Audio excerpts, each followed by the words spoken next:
Hello guys, and welcome back to this video, welcome to this video, and we are back working on the engine, which I feel like I haven't done it in quite a while. But of all my gaskets, I went and got those like ages ago, and the bolts and everything.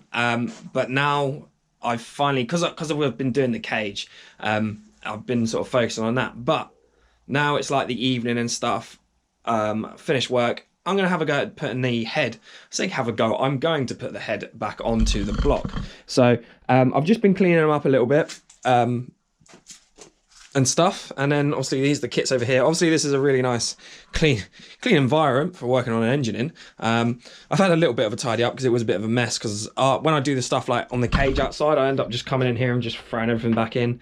But anyway, let's have a look at what we're doing. So what I've done here is I didn't think of this last time when I done it because I didn't. But anyway, it was quite a pain in the ass putting the head on and lining it all up properly and without the gasket moving, even with like these little guidey, can't remember what they're called now. But yeah, so what I've done is I've just got some old head bolts, cut the tops off of them, the heads, and then just put a little slit in them. So what I can do is if I just put these in here lightly, it'll be a lot easier to locate the head on top.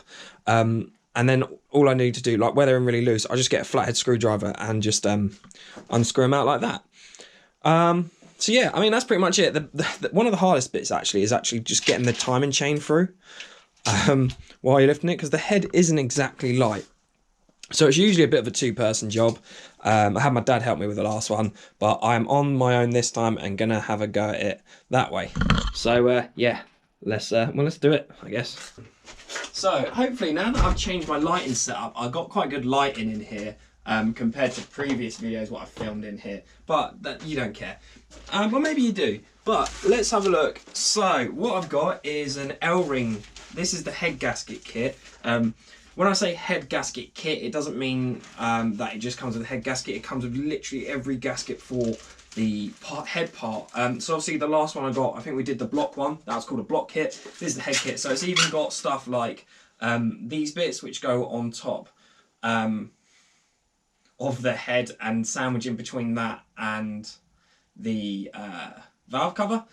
Sorry, I don't know why I keep forgetting stuff. And then obviously we've got the gaskets for the intake, which I don't know what it'll be like, because obviously I'm going to be running the ITBs. So I don't know whether any different ones for that or if they just made them the same. I don't know. We'll find out when I order a plate for it. And then also it even comes with these parts as well. The actual gaskets from the headers to the midsection, which is good. Considering I've got new, I'm going to be running, well, new ones because I've taken the exhaust apart. Yeah, so let's get the actual head gasket out. So yeah, I get these L-ring ones. I say I get these. This is the second time I've built an engine. So I use these ones the same for my M50 and they worked well.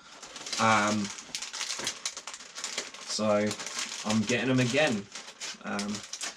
I didn't go, these are basically just a stock one with like stock compression and everything. I didn't get any high compression ones or anything like that. I did think about it, but you have to get, well, when I looked, they're from America. Sorry, I'm doing all that plastic ruffling. That's probably not very helpful for the audio. So anyway, yeah, you have to get them from America, I think, is from what I could see. And they were well expensive. It came to like $300-400 quid, literally just for this section.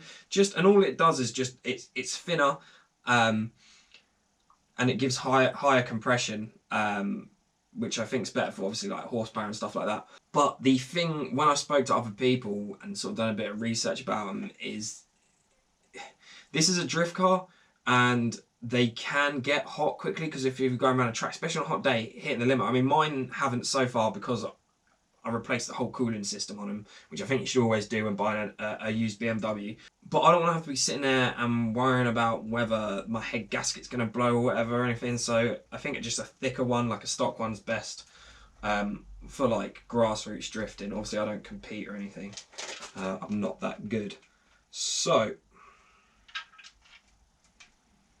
let us put this on gently. I'm going to put some gloves on in a minute, I think. Sometimes you've got to use your mouth. Now what I've got to do is work out how I'm going to put the head on there.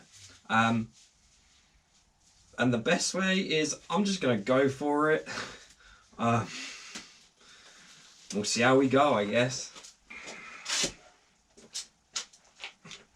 No, I'm joking. Right. I don't know, I've just had a bit of an idea. Now, I'm thinking if I get something just to hold this up straight, do you know what I mean? Like, with a pencil do it? If I do that, and then whack a cable tie around it. Oh, I'm smart sometimes. Sometimes, but then when I'll be able to get that with the head still there. Oh, I don't know, I'm just going to wing it. I'm going to wing it.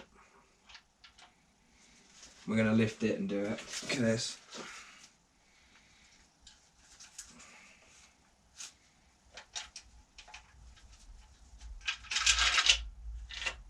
That's gone well.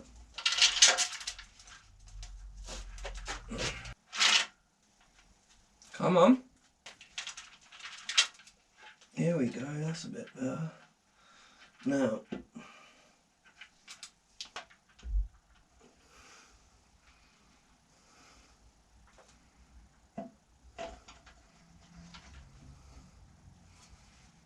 oh, good now.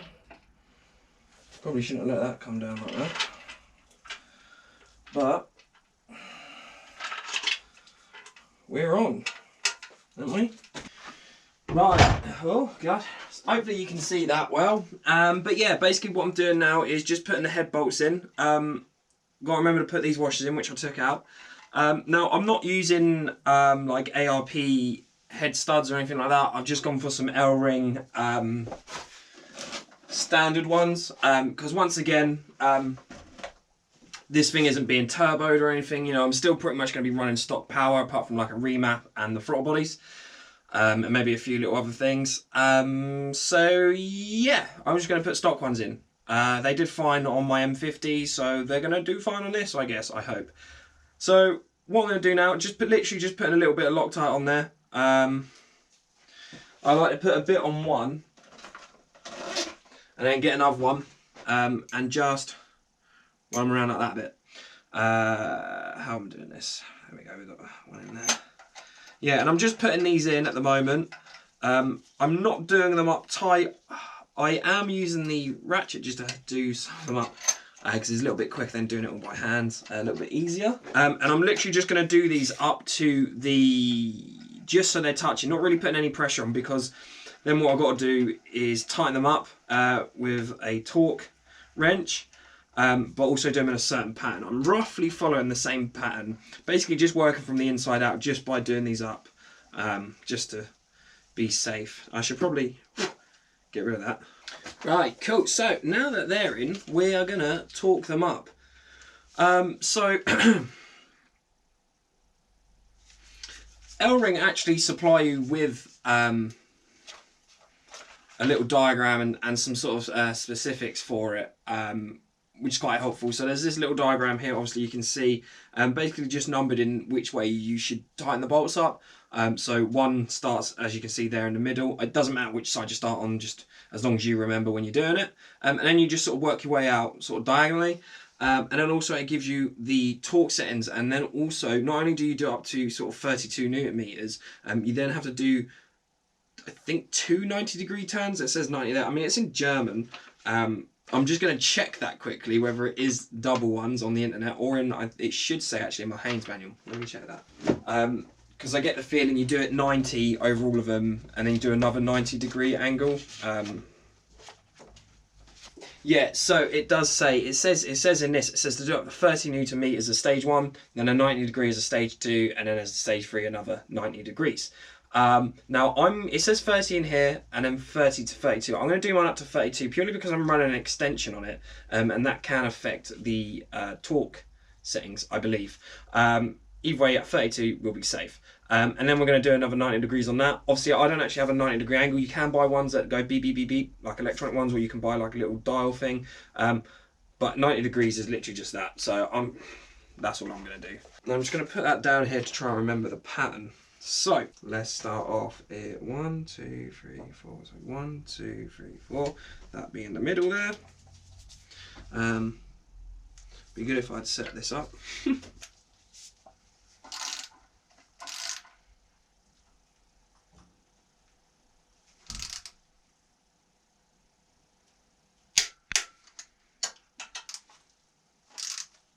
So that's 3, and then 4 is over here. And then number 5 is literally just straight opposite that one. And then number 6 will be over there, I think. Yeah.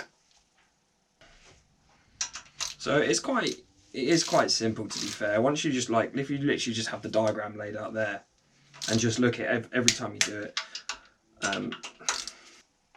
So that's all of them talked up. I'm just going to make sure that this is all lined up, and I don't want to. Yeah, perfect. So now we're going to move on to the 90-degree ones. So I'm going to undo the torque wrench, continue to use it. So 1, 2, 3, 4. Now we start that as 1. So just find sort of roughly straight. I hate this bit.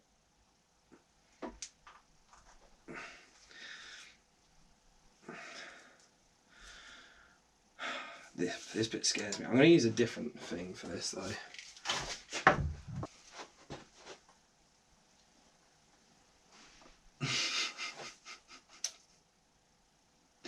I hate this, I hate this, I hate this. Because this really doesn't feel like it should be going up this tight. Although, as you start progressing and doing more of them, they feel a little bit easier as you go along, so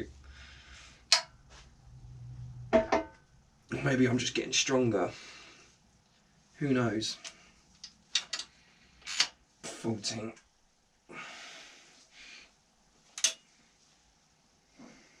So that's stage. That's stage 2 done. Now time for stage 3, which is another further 90 degrees, which is it's just scary, this.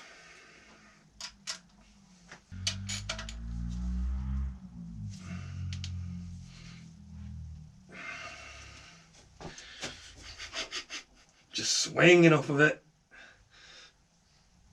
How you do? Flip it now. Ping! That's literally how I feel. Or it's just gonna. Oh. I'm actually starting to sweat, and I don't know whether that's because this is a bit of a workout or I'm scared. I think it's a bit of both.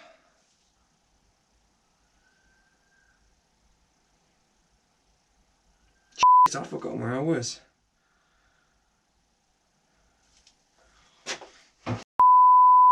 That was a close one. I remember where I am now. What I'd done was I was on number 4, because I've just watched a video back. And instead of moving down to number 5, I moved along to where number 7 was, and that confused the hell out of me. So we'll do number 5 now.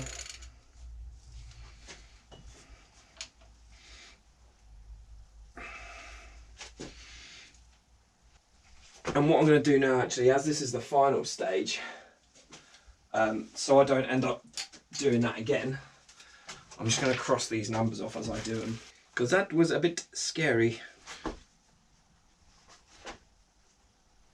13, then lucky number 14.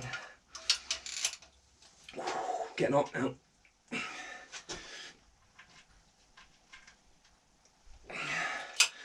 Oh, right, that is the head bolts done up. I'll just have a little cool down, and then also what there are is there's also 2, is it? Yeah, 2 other bolts that go in here at the front of the head. I'm going to put those in now as well and just torque them up as well. So, right, so I'll put those other 2 bolts in, and that is it, I think I'm going to do for this video. Literally just doing the head gasket for this one. As you can see, I have actually just put the oil filter housing on. Not doing a video for that. There's a few other little things that I'm not going to do videos for. Of assembling the engine, because quite frankly I don't think they need it. So for instance, like this little bit here I've just put on, you don't need to see that.